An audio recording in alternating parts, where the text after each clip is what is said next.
மாதிரி நிகழ்ச்சிகளுக்கு மட்டும் கலந்துக்கல அப்படிங்கிறது இல்லை. கடந்த 5 வருடங்கள் 7 வருடங்களாகவே அஜித் சார் வந்து நான் இந்த மாதிரி பொது நிகழ்ச்சிகள் கலந்துக்க மாட்டேன், விளம்பரங்களில் நடிக்க மாட்டேன், தனிப்பட்ட எந்த ஒரு நிகழ்ச்சியிலும் கலந்துக்க மாட்டேன்னு அவர் ஒரு கொள்கையாக வச்சுருக்காங்க. அதனால் இந்த நிர்வாகத்துக்கும் அதற்கும் ஏதோ பிரச்சனை அப்படிங்கிற மாதிரி நம்ம பார்க்க தேவையில்லை. ஒன்று. ரெண்டாவது, ஒவ்வொரு தனி நபர்களுக்கும் சில சுதந்திரங்கள் இருக்குது, சில முடிவெடுக்கக்கூடிய உரிமை அவங்களுக்கு இருக்குது. நிர்வாகத்தில் இருக்கிற எங்களுக்கு என்னன்னா, எல்லாரையும் அரவணைத்து, இப்போ அஜித் சாரை நாங்கள் வந்து பலமுறை சந்திச்சிருக்கோம். அப்போ அவருக்கான சூழ்நிலையை தெளிவுபடுத்தியிருக்காரு. விவேக் சார் வீட்டில் வந்து ஒரு நிகழ்ச்சியில் ஒரு நிகழ்வில் நாங்கள் இருக்கும்போது கிட்டத்தட்ட 2 மணி நேரம் நாங்கள் எல்லாரும் அஜித் சாரோட பேசிக்கிட்டு தான் இருந்தோம். அப்போ பல விஷயங்கள் அவர் ஓப்பனாக எங்ககிட்ட பேசுனது தான். அதனால் எந்த மனஸ்தாபமோ அல்லது நாங்கள் ஒரு எதிரி மாதிரி தீர்மானித்து அவர் எந்த முடிவும் அப்படியெல்லாம் எதுவுமே இல்லை. இதை திட்டமிட்டு ஊடகங்களில் வேறு மாதிரி பரப்பப்பட்டு கொண்டு இருக்கிறது அப்படிங்கிறது மட்டும்தான் உண்மை. அஜித் சார் எந்த இடத்துல எந்த ஸ்டேட்மெண்ட்டுமே சொல்லலை. அப்படி இருக்கும்போது நம்ம அதை வந்து சீரியஸாக வந்து சாரி சார், முக்கியமான விஷயம், நீங்கள் எல்லாரும் நண்பர்கள், செல்லமே படத்துலேருந்து ஒரு நடிகனாக நீங்கள் வந்து எனக்கு சப்போர்ட் பண்ணியிருக்கீங்க. I would like to bring this issue. Journalism is going in to a different tangent. Please தயவு செய்து நீங்கள் தான் அதை நிப்பாட்டணும். தமிழ் திரைன்னு ஒரு வெப்சைட் இருக்குது. அவன் யாருனே தெரியாது. அவன் பேர் என்ன, அரவிந்தா ஏதோ ஒரு பேர் சொன்னாங்க. நீங்கள் தானே? இல்லை தமிழ் திரை ZH.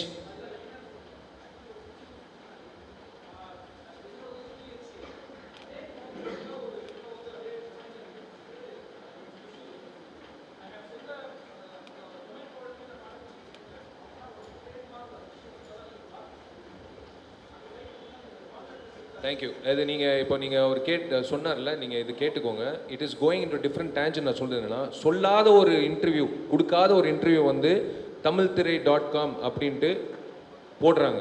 அவரை கண்டுபிடிக்கிறதுக்கு இன்னும் கிட்டத்தட்ட நான் ஜான்சன் சாருக்கும் சொல்லியிருக்கேன், கமிஷனர் போலீஸ்லேயும் நான் கம்ப்ளைண்ட் கொடுத்துருக்கேன். ப்ளீஸ் நீங்கள் தான் வந்து please put a full stop. ஏன்னா ஒருத்தர் வந்து இந்த நிகழ்ச்சி சரியாக நடக்காததுக்கு தமிழ்நாடு மக்கள் தான் காரணம், விஷால் விளக்கம், விஷால் பேட்டி அப்படின்னு போடுறாங்க. எனக்கே ஆச்சரியமா இருக்கு. அதுக்கப்புறம் வந்து அதை வந்து ரீட்வீட் பண்ணி அதுக்கப்புறம் வந்து அது பாட்டு வந்து போயிட்டு இருக்கு ஒரு பக்கம். என்னங்க இது? ஃபர்ஸ்ட் டைம் நான் என் வாழ்க்கையில் ஒரு நடிகனாக வந்து நான் இந்த மாதிரி ஒரு விஷயம் சந்திக்கிறேன்.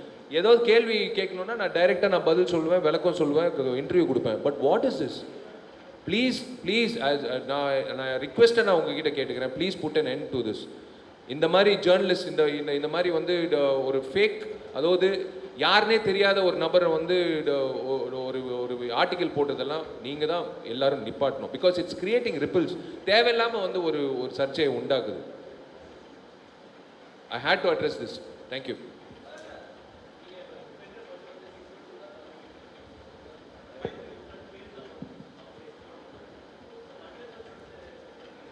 இல்லை சார், ஒவ்வொருக்கும் பிளான் வச்சுருக்கோம், தனித்தனி பிளான்ஸ் வச்சுருக்கோம்.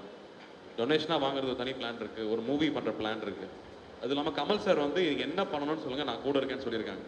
ஸோ கமல் சார் இதுக்காக எக்ஸ்ட்ரா 2-3 பிளான் பேசியிருக்கேன்னு இருக்காரு. ஸோ இப்போ நாளானிக்கு வந்து கமல் சாருடைய பூஜை வந்து நம்ம நடிகர் சங்கம் பிளானில் நடக்குது. சார் எங்கே வேணால் நடத்திருக்கலாம், ஆனால் நான் இங்கே நடக்கணும்னு ஆசைப்பட்றேன். எல்லாரும் மறுபடியும் இங்கே வர ஆரம்பிக்கணும். எல்லாரும் இங்கே வந்து போகிறது இருந்தால் தான் இந்த சங்கம் எப்பவுமே சங்கமாக இருக்கும். அதனால தான் பர்டிகுலராக அங்கே நடத்துறாரு. ஸோ இந்த ஃபங்க்ஷன் முடிச்சுட்டு நம்ம அடுத்த ஃபண்ட்ஸுக்கு தேவையான விஷயங்களை நான் உங்க கூட இருக்கேன்னு சொல்லியிருக்காரு. ஸோ எங்களுக்கு அது மிகப்பெரிய தைரியம். நாங்கள் 3 பேருமே நான் முட்டி மோதிட்டு இருக்கிறது எல்லாமே இப்போ கமல் சாரும் என் கூட இருக்காருங்கிறது பெரிய ஸ்ட்ரென்த். எல்லாரையும் நான் வர வைக்கிறேன், எல்லாரும் ஒன்றா உட்காந்து பேசலாம்னு சொல்லியிருக்காரு. ஸோ எனக்கு தெரிஞ்சு இன்னும் ஈஸியாக ஆகும்னு நான் நம்புறேன் இந்த விஷயம். சார், நடிகர் சங்கத்தில் அப்புறம் இன்னொரு விஷயம், இந்த நடிகர் சங்கத்துக்கு நீங்களாம் எதுவுமே கொடுக்கலான்னு இல்லை, நான் வந்து அதில் இருக்கிற மூவி தேட்டர் கட்டி கொடுக்குறோன்னு சொல்லியிருக்கோம்.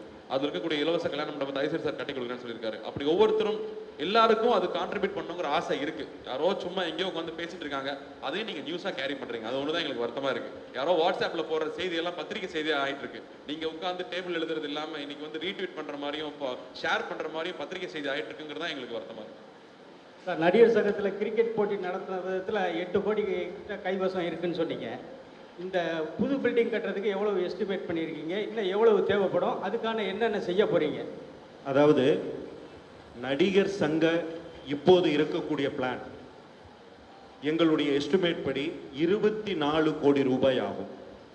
அது போக இந்த காலகட்டத்திலே சங்கத்தினுடைய செயல்பாடு ப்ளஸ் நாங்கள் எங்கள் உறுப்பினர்களுக்கு செய்ய வேண்டிய நலத்திட்டங்களுக்கு எங்களுக்கு 4 கோடி ரூபாய் இருந்தால்தான் அந்த வட்டிகள் வச்சு நாங்கள் இதை செயல்படுத்திக்கிட்டு இருக்க முடியும். அப்போ 28 கோடி ரூபாய் மொத்தமாக இருந்தால் ஒரு முழுமையான நாங்கள் எதிர்பார்க்கக்கூடிய அந்த கட்டிடம் வந்து இருக்கும். இப்பொழுது அதை 4 கட்டமாக நாங்கள் பிரிச்சிருக்கோம். 8 8 8 8. முதல் 8 மட்டும் இப்போ கைக்கு கொண்டு வந்திருக்கோம். அடுத்த 8 எப்படி, அதுக்கு அடுத்த 8 எப்படி என்பது வேலைகளுக்கும் பணத்தினுடைய வரவுக்கும் இடைவெளி இல்லாமல், அதாவது முதல்ல வேலையை ஆரம்பிச்சுட்டு கடைசியாக இன்னொரு 8 கோடி ரூபாயெல்லாம் நாங்கள் வந்து அப்படி உடனே செயல்படுத்துகிற விஷயம் அல்ல. இது பொது விஷயம். ஒரு தனி நபராக விஷால் சார் வந்து ஒரு படத்துக்கு முடிவெடுக்கலாம்னா விஷால் முடிவெடுத்துடலாம். கார்த்தி ஒரு படத்துக்கு முடிவெடுக்கலாம்னா தனிப்பட்ட முறையில் முடிவெடுத்தலாம், கடனை வாங்கி போட்டுடலாம். ஆனால் இது ஒரு பொது விஷயம். அப்போ தனிப்பட்ட முறையில் நாங்கள் முடிவெடுத்து அதை செயல்படுத்தவும் முடியாது. இது பொதுக்குழு, செயற்குழு, மற்ற கட்டிடக்குழு அனைவர்களிடம் விவாதித்து சட்டப்படி முடிவெடுக்கப்பட வேண்டிய விஷயங்கள். அதனால் இந்த 8 ரூபாய் எவ்வளவு காலம் செலவாகும், அந்த செயல்களுக்கும் நாங்கள் அடுத்த 8 செலவுடுத்துவதற்கு என்ன முயற்சி பண்றோம், இதெல்லாம் தீவிரமா விவாதித்துக்கிட்டு இருக்கோம். அது அதுக்கு அடுத்த கட்டங்களில் திட்டமிடப்படும். சார் விஷால் சார், நீங்க சொன்னீங்க ஜேர்னலிசமை மதிக்கிறீங்கன்னா எல்லாமே ரைட்டு. ஆனால் சில நடிகர்கள் நீங்கள் வந்து அது வந்து ஒரு கட்டுமானத்துக்கு கொண்டாடணும். உங்களோட செய்திகள், முக்கியமான செய்திகள் இருந்தால் ஃபஸ்ட்டு பிஆர்ஓ மூலமாக ப்ரெஸ்ஸுக்கு அனுப்புங்க. அதை விட்டுட்டு சிலர் என்ன பண்ணுறாங்கன்னா ட்விட்டர், ஃபேஸ்புக்குன்னு அந்த மாதிரி போட்டுறாங்க. போட்டதுக்கு அப்புறமா அது நியூஸ் போடுறது டோட்டலாக வேஸ்ட் ஆகிடுது. அதை வந்து சாதாரணமாக போடுறது வேற, முக்கியமான செய்திகளை வந்து பிஆர்ஓ மூலமாக அனுப்பிச்சிங்கன்னா அது நல்லாயிருக்கும். சிலது நீங்கள் ட்வீட் பண்ணிட்டீங்கன்னா இட் பிகம்ஸ் வேஸ்ட். அதுக்கப்புறமா இந்த மாதிரி தப்பெல்லாம் நடக்குது. ஆல்ரெடி இது வந்து ரிக்வெஸ்ட் பண்ணாங்க இந்த விஷயத்த. வில் டெஃபினெட்லி சி, அதான் சொல்கிறேன் சார், இது வந்து we will talk to actors. But நீ யார் சொல்கிறதுக்கு, இது வந்து என்னோட பர்சனல், இது எனக்கு இத்தனை மில்லியன் ஃபாலோவர்ஸ் இருக்காங்க, நான் இப்படி தான் பண்ணுவேன் அப்படின்னு சொல்லும்போது we can't force them. But definitely இது வந்தது, it's come to our notice. ஏற்கனவே சொல்லியிருக்காங்க. we will take என்ன அது எப்படி வந்து முறையாக நீங்கள் சொன்ன மாதிரி bring it out to PROs அப்படின்ற ஒரு விஷயம் வந்து we will definitely address it. கண்டிப்பாக we have already there, it's there in our agenda. Ajith பற்றி சொன்னீங்க சார். சிம்பு இஷ்யூ என்ன சார், அதுக்கு என்ன பதில் உங்களுக்கு? சிம்பு சார் இஷ்யூ இல்லை, அதான் சி, சிம்பு வந்து மறுபடியும் சொல்கிறேன், அவரோட கருத்து தான் சொல்லியிருக்காரு. இது வந்து நடிகர் சங்கம் வந்து it is not Andhra club ஒரு லீக் கிளப்போ அந்த மாதிரி இல்லை. எனக்கு சர்வீஸ் பிடிக்கல, நான் மெம்பர்ஷிப்லேருந்து விலகிக்கிறேன் அப்படின்னு சொல்ல முடியாது. இது நடிகர் சங்கம். எங்களுக்கே புதுசாக இருக்குது, ஃபஸ்ட் டைம் நான் வந்து நாங்களே கேள்விப்படுறோம் இந்த விஷயம். But I respect, again I respect சிம்புவோட ஒப்பீனியன் வந்து நான் ரெஸ்பெக்ட் பண்ணுறேன். பட் நாங்கள் எந்த வகையிலையும் தப்பு பண்ணல. மனசாட்சி தொட்டு நாங்கள் சொல்கிறோம், நாங்கள் எந்த தப்பும் பண்ணல. நடிகர் சங்கம் பொறுத்த வரைக்கும் அந்த நிகழ்ச்சியை நடத்துகிறது வந்து முறையாக என்ன செய்யணுமோ அது வந்து செயல்பட்டோம், அது செஞ்சிட்டோம். நாங்கள் தப்பு பண்ணல. Still we want, still again I'm saying, Nassar sir சொல்கிற மாதிரி, கார்த்தி சொல்கிற மாதிரி எல்லாரும் இது தவிர்க்கலாம், அவ்வளோதான். That's all. I love him as a actor, I love him as a brother. But அவரோட ஒப்பீனியன் வந்து நான் ரெஸ்பெக்ட் பண்ணுறேன். பட் எனக்குன்ட்டு ஜெனரல் செக்ரட்டரியாக எங்களுக்குன்ட்டு ஒரு ஒப்பீனியன் இருக்குது. ஒன்று சார் சார் ஒரு சிம்பு சார் விஷயத்தில் இன்னொரு சின்ன தெளிவு. இதுக்கு முன்னாடி நடந்த ஒரு ப்ரெஸ் மீட்டில் நம்ம எல்லாரும் இருந்தோம். அந்த இஷ்யூ அப்போ தான் வந்து வைரலாக போய்கிட்டு இருந்தது. அப்போ நடிகர் சங்கம் இதற்கு என்ன செய்ய போகிறது அப்படிங்கிற ஒரு கேள்வியை நீங்கள் எல்லாரும் வச்சிங்க. சகோதரர் சிம்பு அவர்கள் எங்கள் நடிகர் சங்கத்துக்கு ஒரு கடிதம் கொடுத்து இந்த பிரச்சனையை நீங்கள் தீர்த்து வைங்க அப்படின்னு கேட்டால் மட்டும்தான் ஒரு சங்கம் தலையிட முடியும். தனிநபராக இப்போ நானோ விஷாலோ தனிநபராக நடிகராக இருந்து ஒத்துழைப்பு கொண்டது வேறு, ஒரு சங்கம் தலையிடுவது என்பது வேறு. பொறுப்பில் வந்த பிறகு நாங்கள் பொறுப்புக்கு ஹானர் பண்ண வேண்டிய கட்டாயத்தில் இருக்கோம். ஏன்னா ஒரு 3500 உறுப்பினர்களுக்கும் பதில் சொல்ல வேண்டிய இடமா இருக்கிறதுனால மீடியாவும் இப்போ தனிநபராக நாங்கள்லாம் வந்து ஒரு மீடியாவில் ஒரு ப்ரெஸ் மீட் வச்சு சொன்னால் என்னுடைய தனிப்பட்ட பாதிப்பு தான். ஆனால் இன்னைக்கு நான் சொல்ற ஸ்டேட்மெண்ட் ஒரு சங்கத்தினுடைய ஒரு அமைப்பினுடைய பாதிப்பு. அதனால அன்னைக்கு நாங்க என்ன சொன்னோம்னா, ஒரு கடிதம் கொடுத்து அந்த கடிதத்தில் இது எந்த விதமான ஒரு பிரச்சனையாக இருந்தாலும் அதுக்கு ஒரு வருத்தம் என்பதை ஒரு விதத்தில் பதிவு பண்ணிட்டா, நாங்க ஒரு சங்கம் உங்க பின்னால் இருந்து அவர் எங்க உறுப்பினர் வருத்தம் தெரிவிச்சிட்டாரு, முடிஞ்சிருச்சு, அது அவர் சட்டப்படி பார்த்துக்குவார். நீங்க இந்த அமைப்பு போராட்டத்தை எல்லாம் நீங்க விட்டுருங்கன்னு நாங்க கேட்கறதுக்கு எங்களுக்கு ஒரு உரிமை இருக்கும். அதனால் அதை மட்டும் எங்களுக்கு கொடுங்கன்னு தான் நாங்க கேட்டோம், நட்பு ரீதியா கேட்டோம். அதை சிம்பு அவர்களும் ஒத்துக்கொண்டார். ஆனால் ஒரு ஸ்டேஜுக்கு பிறகு ஒரு வக்கீல் அவர்களுடைய சட்ட ஆலோசகர்கள் கூட சொல்லியிருக்கலாம் வேண்டாம் என்று. அதுக்கு பிறகு அவர்கள் அதிலிருந்தும் செயல்படுத்தலை பிறகு அந்த பிரச்சனை அப்படியே டைவர்ட் ஆகி போயிருச்சு.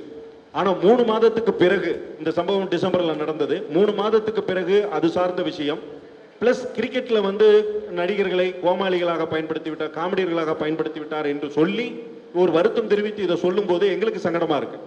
நாங்க இந்த நிகழ்ச்சி நடத்தும் போது இந்த பொறுப்புக்கு வந்ததிலிருந்து தேடி பிடித்து மூத்த கலைஞர்கள் அத்தனை பேரையும், நாடக கலைஞர்களில் இருந்து திரைக்கலைஞர்கள் வரை வயதானவர்களை தேடி, இன்னைக்கும் 70 வயதுக்கு மேற்பட்ட இருக்கிறவங்களுக்கு தான் பென்ஷன் அப்படிங்கிறதே நாங்க முதல்ல வைக்கிறோம். எதுக்குன்னா அந்த உறுப்பினர் அடையாள அட்டை, அவர்களுக்கு கொடுக்கக்கூடிய பென்ஷன் இரண்டுமே அவங்க வீடு கட்ட போறதில்லை, ஆனால் அது அவங்களுக்கு கொடுக்கக்கூடிய மரியாதை, ஒரு குருதட்சணைங்கிற பேரே நாங்க அதுக்கு தான் வச்சோம்.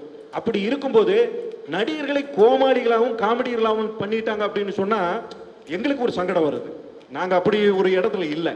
ஒருவேளை அவர் எந்த நோக்கத்தில் சொல்லி இருந்தாலும் சரி, சிம்பு அவர்கள், எங்களுடைய சகோதரர் சிம்பு அவர்கள் இந்த சங்கத்தில் இணைந்து நம்ம எல்லாரும் சேர்ந்து ஒன்னா பயணிப்போம் அப்படிங்கிறது மட்டும்தான் எங்க நோக்கம். இதை பிரச்சனையாக்குவதோ இதை வந்து அரசியலாக்குவதோ எங்களுடைய நோக்கம் அல்ல. ஒன்று சார், நீங்கள் சொன்னீங்க நிறைய தடவை அஜித் சார் கிட்ட போய் பேசியிருக்கோம் அப்படின்னு.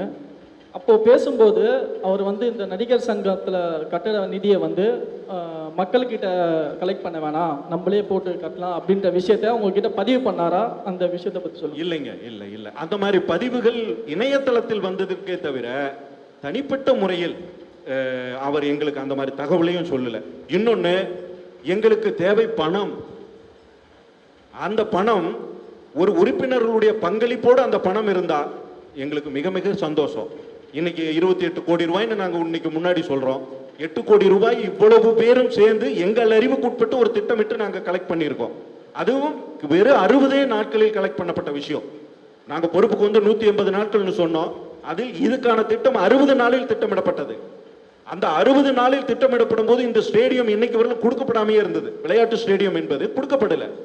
ஏற்கனவே ஒரு நடன நிகழ்ச்சிகள் மூலம்தான் பணம் திரட்டப்பட்டிருக்கு.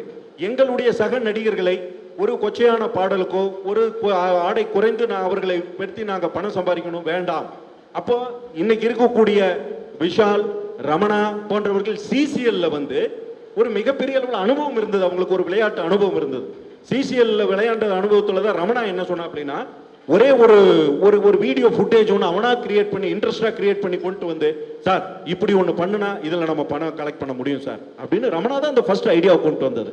அப்போ விஷாலுக்கு வந்து உடனே கிரிக்கெட் என்பது அந்த தளத்தினுடைய வியாபாரம், அது சார்ந்த விஷயங்கள் எல்லாமே தெரிஞ்சது. உடனே சேனல்ஸ் மூவ் பண்ணணும். ஒரு 3 விதமான சேனல்ஸ் நாங்கள் மூவ் பண்ணும்போது அதிகபட்சமான சேனல்ஸ்ல எங்களுக்கு எது ஃபண்ட் கிடைக்குமோ அங்கே நாங்கள் மூவ் பண்ணி வாங்கணும். இப்படி இவ்வளவு போராட்டத்துக்கு இடையில் நாங்கள் இந்த ஃபண்டை கலெக்ட் பண்ணியிருக்கோம். இன்னும் தனிப்பட்ட முறையில் எல்லாரும் இந்த கட்டிடத்துக்கு இன்னும் பணம் கொடுக்க வேண்டிய ஸ்டேஜ் நிறைய இருக்கு. எல்லாருக்கிட்டையும் கேட்போம், கண்டிப்பா கேட்போம்.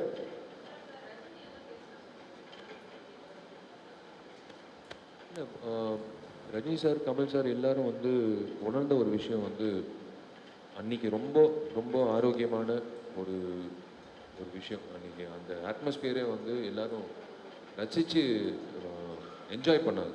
ரஜினி சார் இல்லை, கமல் சார் இல்லை, எல்லாரும், அதாவது இன்க்ளூடிங் சிவராஜ்குமார், சிவண்ணா வந்தார், மம்முட்டி சார், விக்ரம் சாரோட பர்த்டே. எங்களுக்கு என்ன சந்தோஷம்னா, ஒரு நடிகரோட முகத்தில் அந்த சிரிப்பு அன்னைக்கு வந்து அவ்வளோ சந்தோஷப்பட்டார். அவரோட பிறந்தநாள் வந்து அப்படி கோலாகலமாக கிராண்டாக நடத்துனது அவரே சொன்னார், it is one of my best birthday. அதுதான் எங்களோட பெருமை.